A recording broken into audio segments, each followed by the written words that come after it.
Well, to give us a glimpse now on what to look out for, let's now welcome journalist and sports commentator Khanyiso Tshwaku. Khanyiso, good to have you with us. Welcome. So the Proteas going into this battle without their prolific run scorer Klaasen yesterday.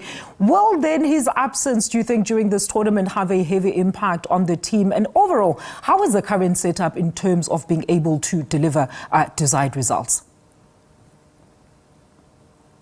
Good afternoon, Alicia. Good afternoon to the viewers. Look, there hasn't been any mention of the longevity of the injury. He did miss yesterday's game with a soft tissue left elbow injury. They haven't received an update regarding the longevity of the injury, so it has to be taken that at some point in the tournament he will be available. Look, what South Africa did well yesterday was they capitalized on the starts that they had from the top order. So I think it's too early to say. Just checking the England game now, in the manner in which England finished the game. At some point, he will be a necessary factor. But there is a Tristan Stubbs in the event that he is unable to play, who can also perform the finishing duties, which could then necessitate a change in the top order. Because if you saw with yesterday's game, Tony Tizoza was drafted into opener alongside Ryan Rickleton, and then Temba Bavuma came in at 3. So if there is a change to accommodate someone like Tristan Stubbs in the event that the injury that suffered by Klaasen does actually rules him out of the tournament,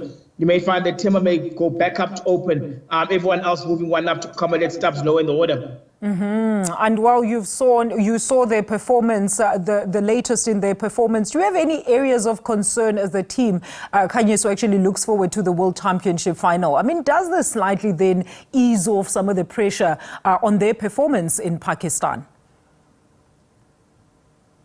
Look, this is a game in, and remember that the tournament will only get tougher. Yeah. They've got Australia on Tuesday in Lahore, which is not going to be an easy game. Again, the availability of Klaasen will also determine the makeup of the team. The toss will also the makeup of the team. I think the result of the ongoing game between England and Australia in Lahore will also have a big say in the makeup of the team, simply because that South Africa won the toss, batted. South Africa batting first and South Africa batting second are two different sides altogether. We saw how that panned out in the 50th World Cup 2 years ago. We saw also how tricky it was for them to chase in the T20 World Cup last year. So I think a lot of what's transpiring in Lahore at the moment between Australia and England will have a big say in the makeup of the team, especially if Klaasen is not ruled fit. You know, it's still kudos to the Proteas, Khanyiso. I mean, their performance yesterday has been on fire. We saw with Captain Bavuma, they're leading from the front with that great partnership with Rickleton.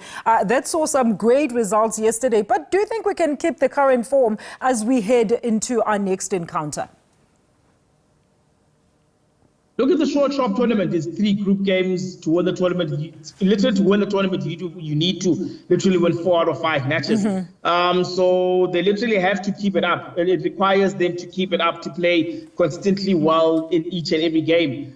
So whatever that is, so they will actually need to pick up from what they left off against Afghanistan. They bowled particularly well to Afghanistan. You clearly researched what Afghanistan's strengths and weaknesses were. And then also batted particularly well, especially converting the starts. But I think the key part is how South Africa finished. I do feel that at 238 for 3 in the 40th over, South Africa could have and at least should have got to 350, but they didn't. But 315 proved to be a very defendable score. And also chasing in has been harder than people thought. You saw in the opening game, Pakistan couldn't get to 320. India also had to put in quite a fight to chase down 228 against Bangladesh. So, and that was in Dubai. So it's going to be quite interesting to see how teams are chasing to a total of 260 and above. So far, the teams batting first outside of Bangladesh have capitalized on the conditions. But I think going forward in the tournament, there's a pitch slow down because there's quite a lot of cricket being played on them. As they lose their pace and they lose their bounce, it's going to be interesting to see how that pans out. Great analysis as always, Khanyiso. Thank you so much for that input. Khanyiso Tshwaku is a sports commentator and journalist. And of course, we're talking about the Proteas campaign as well as other matches taking place out in Pakistan.